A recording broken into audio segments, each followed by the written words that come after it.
Imagine you're on a busy high street, surrounded by the constant hum of city life. People are weaving past each other, lost in their own worlds, headphones in, eyes on their phones, or chatting with friends. The sun is out, the air is warm, and the sidewalks are packed with people going about their day. It feels like just another ordinary afternoon, full of energy and movement. Suddenly, out of nowhere, a man collapses right in front of you, clutching his chest in obvious pain.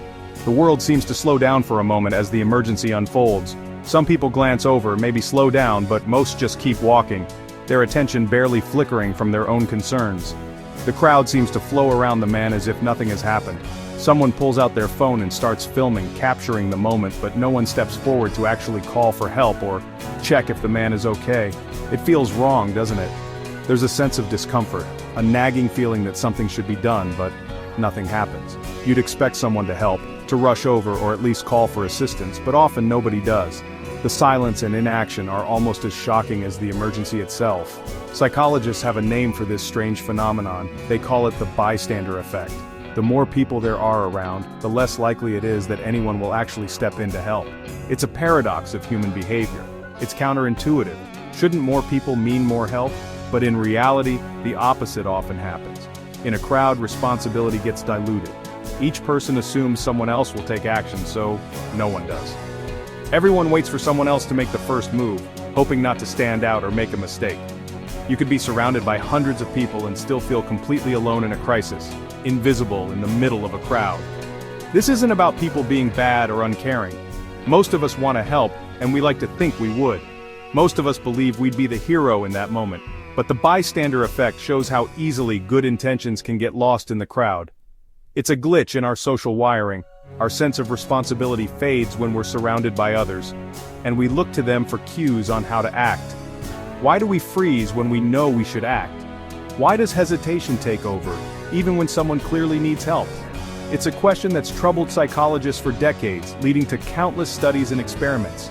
To understand, we need to look at the psychology behind our inaction, how our brains process emergencies in public spaces. It's about responsibility, social cues, and the fear of looking foolish or overreacting in front of strangers.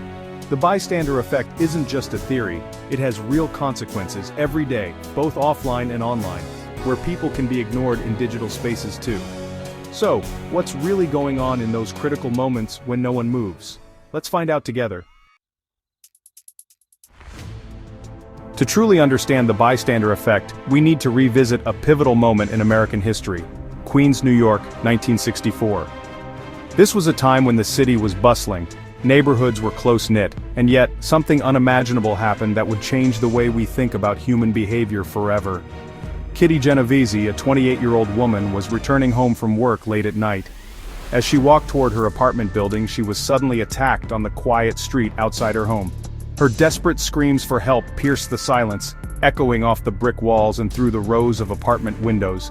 The sound was unmistakable. Someone was in trouble. According to a famous New York Times report, as many as 38 neighbors either saw or heard parts of the attack. Yet shockingly, not one of them called the police in time to save her life. Some people thought it was just a lover's quarrel, while others were confused or afraid. Many simply assumed that someone else would step in, or had already called for help. At one point, a neighbor did shout from a window, which startled the attacker and caused him to flee. But tragically, he soon returned to continue the assault. It was only after the final fatal attack that someone finally picked up the phone and called the authorities. By then, it was too late for Kitty Genovese.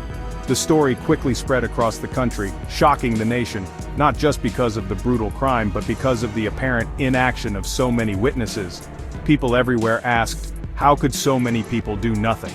The case became a powerful symbol of urban apathy and the dangers of assuming someone else will help. In the years that followed, some details of the story were questioned and debated, but the essential truth remained. There's often a gap between what we believe we'd do in a crisis and what actually happens when the moment arrives. Kitty's tragic case forced psychologists and researchers to look deeper, searching for a scientific explanation for this troubling human behavior. That search led to groundbreaking research, forever changing our understanding of how people respond in emergencies and why sometimes help never comes. Psychologists Latane and Darley wanted to know why people freeze in emergencies. They set up experiments to recreate emergencies in safe settings. In their famous smoke-filled room study, a person alone would quickly report smoke entering the room, but when placed with others who ignored the smoke, most people did nothing, even as the room filled up. The presence of passive others made people doubt their own senses. This showed the power of social influence. We look to others for cues, especially in uncertain situations. The failure to help wasn't a character flaw, but a predictable response to group dynamics. Latane and Darley identified key psychological processes behind the bystander effect. Their work shifted the conversation from blaming individuals to understanding group behavior. The presence of others fundamentally changes how we perceive emergencies. It was a new way to understand human behavior in a crisis. But what exactly causes this paralysis?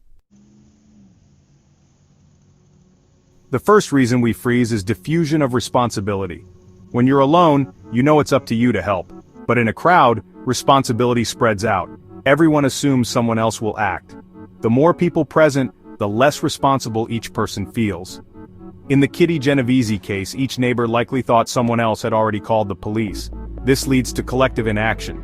You see it in everyday life too, like litter on a crowded train. Everyone assumes someone else will pick it up. But if you're alone, you act. Diffusion of responsibility is subtle and automatic. Recognizing it is the first step to overcoming it. When you feel that someone else will do it, challenge yourself to act. Don't let responsibility fade into the crowd, it starts with you.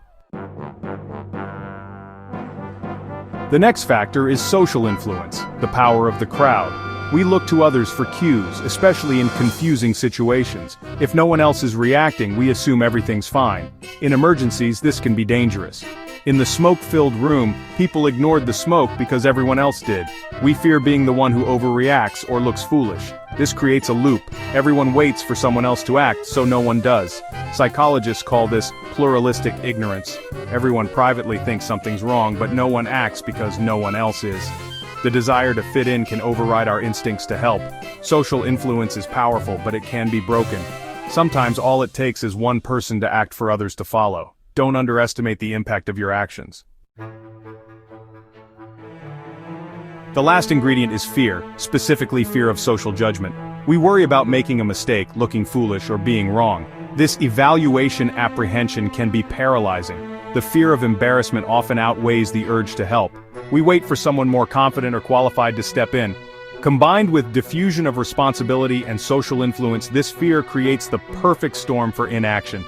But remember, doing something is almost always better than doing nothing.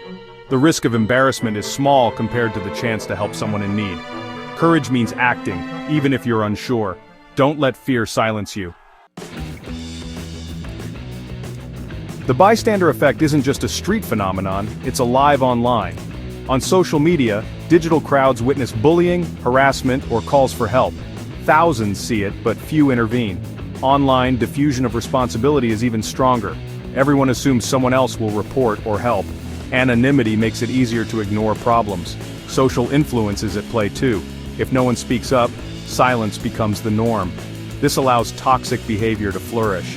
The bystander effect also appears in crowdfunding and petitions. Many see, few act. The logic is the same. Surely others are helping, but the digital crowd is just as paralyzed as a physical one. The solution? Don't scroll by, be the one who acts. Your voice can break the silence. Online or offline, your actions matter. So how do we break the bystander effect? Awareness is the first step. Recognize when you're feeling the pull of the crowd. Be direct. Don't just shout for help, assign tasks to specific people. You in the red coat, call an ambulance. This removes ambiguity and sparks action. Take the lead, even if you're unsure. Delegate. Ask others to help clear space or find a first aid kit. Small, specific actions break the collective freeze. You don't need to be an expert. Comfort, call for help, or just stay with someone. Even small acts can inspire others to join in. The norm of helping starts with one person. Don't let fear of getting it wrong stop you. Doing something is almost always better than nothing. Your action can be the spark that changes everything. Be the one who helps. In every crisis you have a choice, be a bystander or an upstander. In those moments, the decision you make can ripple far beyond what you imagine. It's easy to freeze, to hope someone else will step in, but the truth is, your actions matter more than you think. The bystander effect is powerful, but it's not unbreakable. It's a psychological force that can make us hesitate, but it can be overcome. Ordinary people break it every day by choosing to act. They decide in a split second to do what's right, even when it feels uncomfortable or scary. The stories of Kitty Genovese remind us of our vulnerabilities, not to make us feel guilty, but to prepare us. They show us how easy it is to assume someone else will help and why we must resist that urge. The power to help lies with individuals, not crowds. Every act of courage starts with one person deciding to make a difference. It doesn't take superpowers, just a moment of courage. Sometimes all it takes is a deep breath and a willingness to step forward. Trust your instincts, even if no one else is reacting. Your gut feeling is often right, and it can be the spark that changes everything. The risk of embarrassment is nothing compared to the chance to help. A few awkward moments are worth it if you can make a real difference in someone's life. See yourself as someone who can make a difference. Remind yourself that you have the power to change the outcome, even if you're just one person. Next time you're in a crowd and something happens, notice the pull of inaction, and push against it. Remember, your courage can inspire others to act too. Make eye contact, ask questions, make the call. Sometimes the smallest actions can have the biggest impact. The power to shatter the bystander effect lies with you. You can be the difference between silence and support. Be the one who acts. Your bravery can be the turning point in someone's story. Because when one person steps up, others follow. Your example can break the silence and move a crowd to action. The world needs more upstanders. Every community is stronger when people look out for each other. Make the choice to be that person. The power of one can change everything.